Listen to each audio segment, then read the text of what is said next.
You feel it before you understand it. That quiet tightening in your chest when the world seems too loud, too shallow, too predictable. When people speak in circles and call it wisdom. When intelligence is measured by noise instead of depth. And somewhere deep inside you, a question keeps returning. Heavier each time. Why do I see what others miss? And why does it feel dangerous to show it? Because this is the first truth you were never told. Intelligence is not a gift you display, it is a weapon you conceal. And Machiavelli knew this long before you were born, long before the world learned to punish those who think too clearly.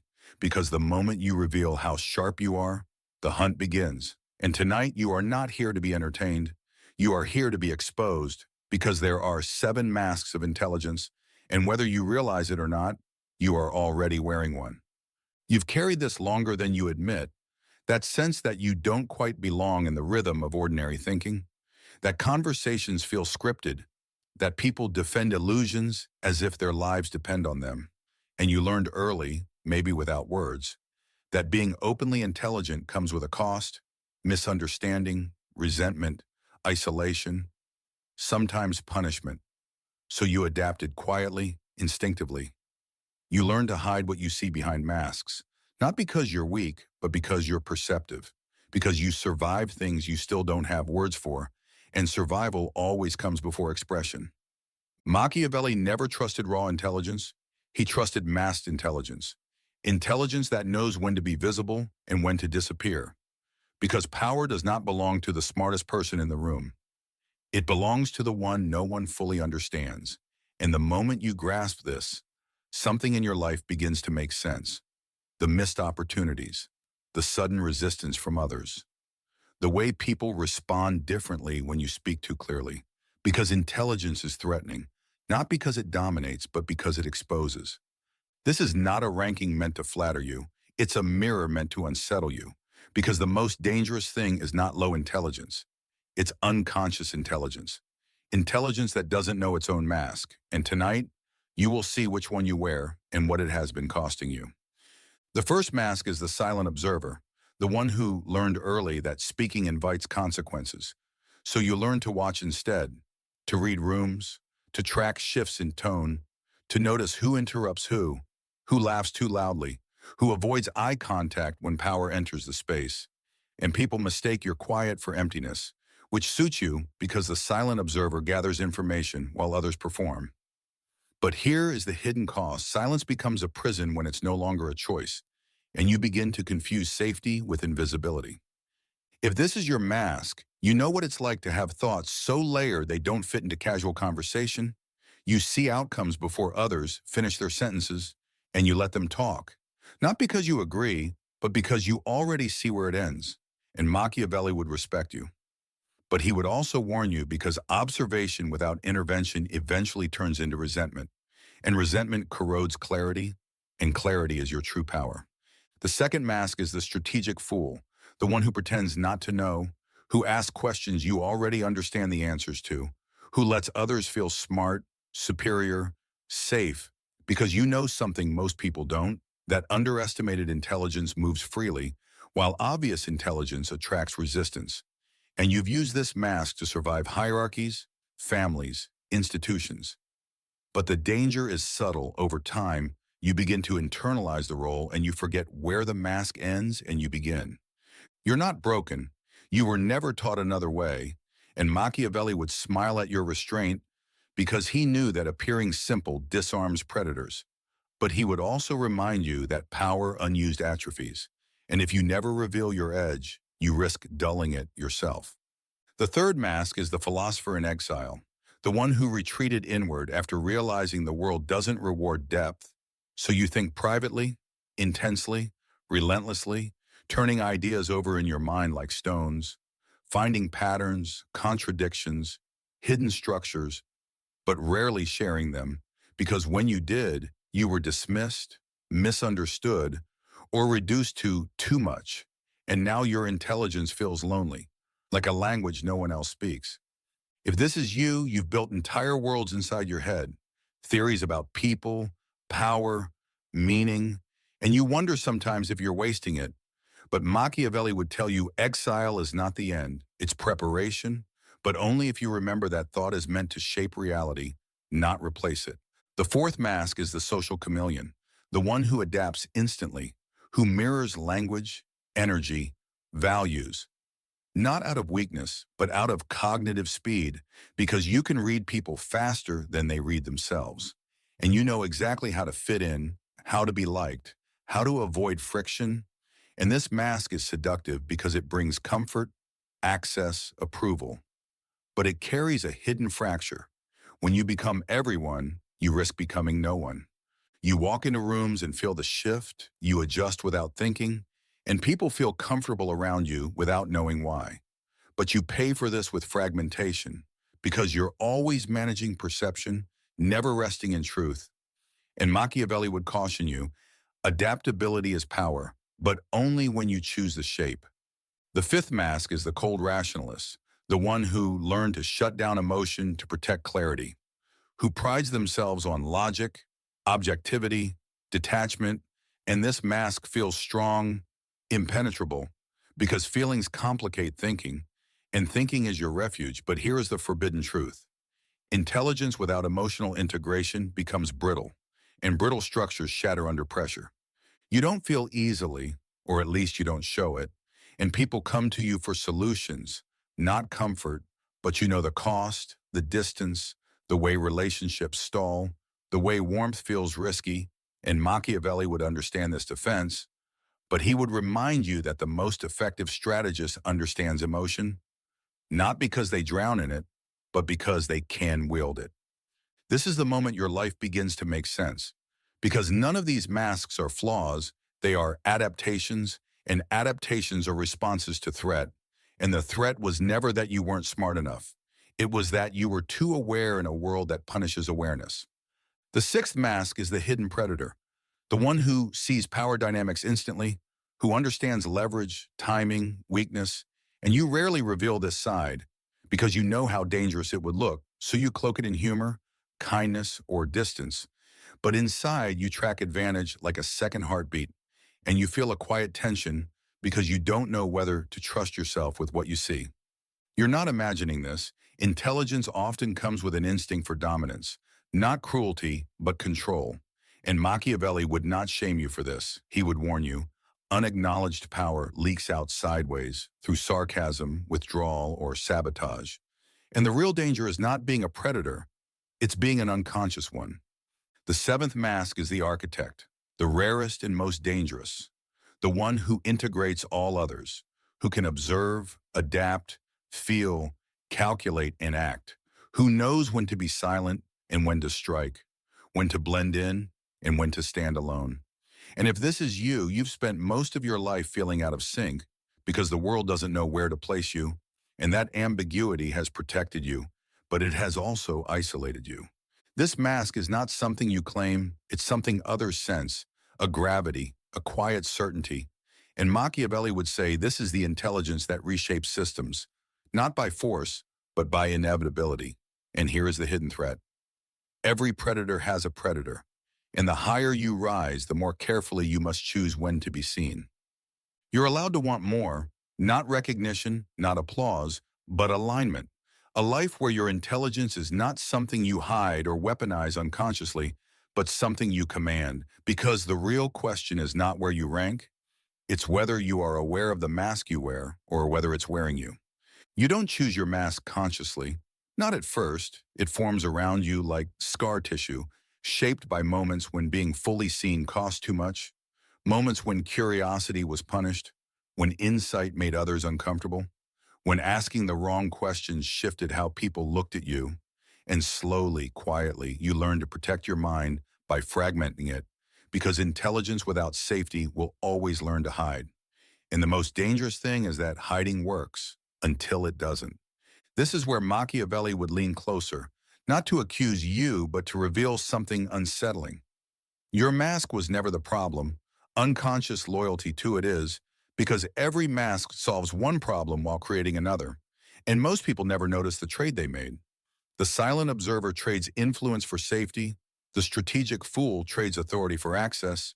The philosopher in exile trades impact for purity. The social chameleon trades coherence for acceptance. The cold rationalist trades connection for control. The hidden predator trades self-trust for restraint. And the architect trades belonging for dominance. And none of these trades are free. It's okay to feel this tightening now. That sense of recognition mixed with discomfort. Because awareness always feels like loss before it feels like power. And if you're honest with yourself, you already know which mask you default to when pressure rises, when stakes increase, when eyes turn toward you. And here's the question most people avoid: not which mask is highest, but which one is running you without your consent. If you're still here, if you're listening instead of resisting, it's because some part of you is tired of performing intelligence instead of directing it, tired of adapting to rooms that were never built for you, tired of shrinking or disguising what you see just to keep the peace. And Machiavelli would not tell you to drop the mask. He would tell you to own it, because power does not come from authenticity alone. It comes from choice. You're not broken. You were never taught another way, and once you see the pattern, you can't unsee it, because this is the moment your life begins to make sense. Not in a comforting way, but in a clarifying one, the kind that strips illusions and leaves you with responsibility. Before we go deeper, pause here, not externally but internally. Notice which mask tightened as you listen, which description felt like exposure rather than information. That reaction is data, and data is where intelligence becomes leverage. There are moments in your life you still replay. Conversations where you said too much or nothing at all. Times when you let someone underestimate you and then watch them overstep. Times when you adapted so well you lost track of your own position. And these aren't failures. They are calibration errors. The cost of operating complex intelligence in environments that reward simplicity. And Machiavelli understood this pain intimately, because strategy without context becomes self-sabotage. You survive things you still don't have words for: subtle invalidations, quiet exclusions, being labeled difficult, intense, arrogant, cold, or strange. And each label pushed you further into your mask, because the world teaches intelligent people a cruel lesson early. Be less visible or be less safe, and you learn quickly, maybe too quickly. Think about the last time you felt misunderstood. Not dramatically, but quietly, when someone flattened your thought into something smaller, when nuance was treated like complication, when depth was treated like threat. And notice what you did. Did you withdraw, soften, joke, rationalize, dominate, disappear? That reflex reveals your mask more clearly than any description ever could. Machiavelli would call this the moment of frame collapse, when your internal model meets external resistance, and most people respond emotionally. But the architect responds structurally. They redesign the interaction, not to win approval, but to regain control of the narrative. And this is where your intelligence is meant to evolve, from reactive masking to deliberate positioning. You're allowed to want more than survival. You're allowed to want precision, alignment, environments that don't require constant self-editing, but wanting more requires you to accept a dangerous truth. Intelligence that remains hidden out of fear eventually turns inward, and when it does, it becomes anxiety, cynicism, or a quiet rage, not because you're flawed, but because unused capacity always decays. This is why so many intelligent people feel restless without knowing why. It's not boredom, it's compression, a mind built for expansion forced into containment. And if you don't consciously choose when to compress and when to expand, the world will choose for you, usually at your expense. Let this land slowly, because the next step is not empowerment, it's accountability, and accountability is heavier than comfort. You walk into a room, maybe familiar, maybe new, and you feel it instantly, the subtle recalibration, the way people adjust when you enter. Some lean in, some brace, some ignore you on purpose, and you notice everything: the pauses, the micro smiles, the hierarchy that pretends not to exist. And your mask activates before you even sit down. You feel your body choose stillness or motion, your voice soften or sharpen, your thoughts race ahead, mapping outcomes, and in this moment, you have a choice most people don't realize exists. You can default or you can design, and design begins with awareness, not bravado. You notice how easily you could steer the conversation, how one question could shift the power dynamic, how one silence could expose insecurity, and you also notice the cost, the attention, the projection, the threat you would become if you fully stepped into that role. And this is where many intelligent people hesitate because power attracts predators, and every predator has a predator. You're not imagining this. Stepping into visibility changes how the world treats you, not always for the better. But Machiavelli would remind you that invisibility has its own predators, the ones who drain you slowly, who take your insight without credit, who benefit from your restraint while you remain stagnant. And the question is not which risk is greater, but which one you're willing to manage consciously. As you sit there listening, watching, feeling the familiar tension between expression and protection, understand this. Intelligence matures not when it becomes louder, but when it becomes selective. When you choose moments of exposure, like moves on a board, not emotional outbursts, but strategic reveals. You don't need to dominate every room. You don't need to correct every error. You don't need to prove anything, but you do need to stop disappearing by default, because disappearance trains others to overlook you. And being overlooked long enough erodes self-trust, even in the sharpest minds. This is where the architect begins to emerge, not as a personality, but as a discipline. The discipline of choosing when to wear which mask, and more importantly, when to take it off. Here is the unresolved tension most people never articulate. Intelligence wants truth, but power wants timing. And reconciling the two is the work of a lifetime. Because speaking the truth at the wrong moment can destroy you, and waiting too long can hollow you out. And Machiavelli built his entire philosophy around this paradox, not to suppress truth, but to deploy it. You've been taught subtly that if you were truly intelligent, things would be easier, clearer, more rewarded.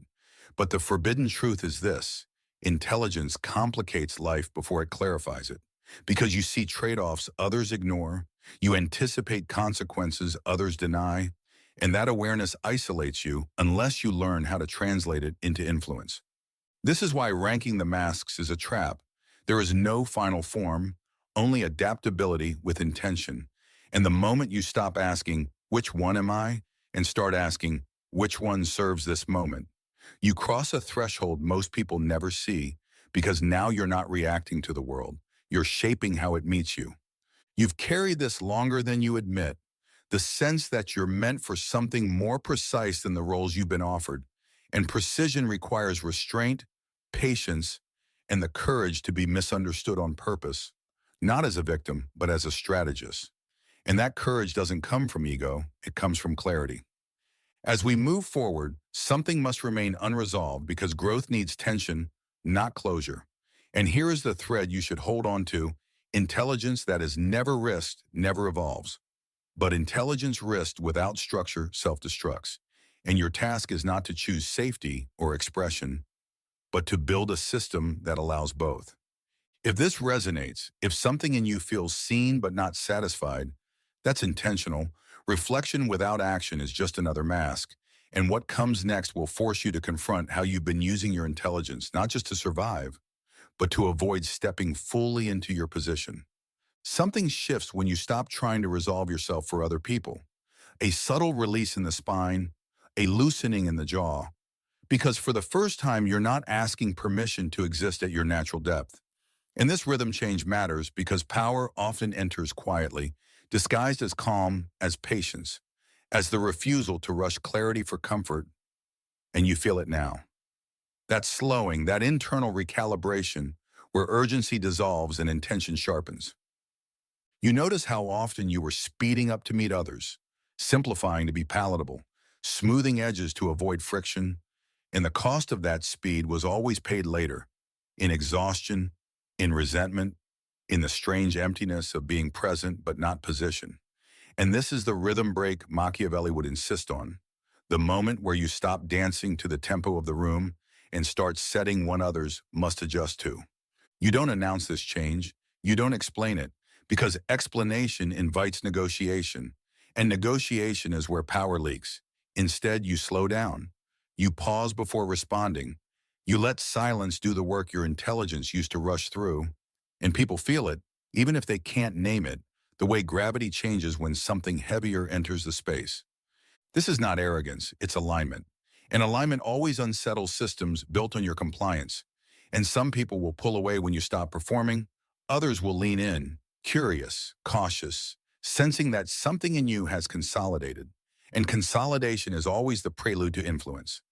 Here is where the invisible shift becomes actionable, not loudly, not publicly, but internally, because the architect does not chase attention. The architect attracts consequence, and consequence follows consistency, not noise.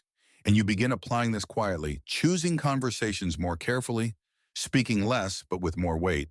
Allowing misunderstandings to exist when correcting them would cost more than it's worth. You notice how restraint changes the board, how not reacting forces others to reveal themselves, how patience exposes insecurity faster than confrontation ever could. And without trying, without branding it, you become a reference point, someone others check themselves against, not because you demand it, but because your presence now carries boundaries that don't need explanation. If you find value here, if this perspective sharpens something you felt but couldn't articulate, let that awareness deepen, revisit it, test it in the real world. Because this isn't content to consume, it's a lens to live through, and lenses only work when you look through them consistently. You don't need to recruit anyone to this way of seeing. Those who are ready will recognize it, and those who aren't were never meant to walk beside you anyway. And that quiet sorting, that natural separation, is not loss, it's refinement. The most dangerous intelligence is not the one that dominates, but the one that waits, watches, and chooses precisely when to step forward. Because by the time others realize what you are, the position has already shifted, the board already rearranged, and resistance arrives too late to matter. Click on the screen to watch the next video on how this knowledge changes what happens next, what most people never realize after this moment, and what you will start seeing differently from now on.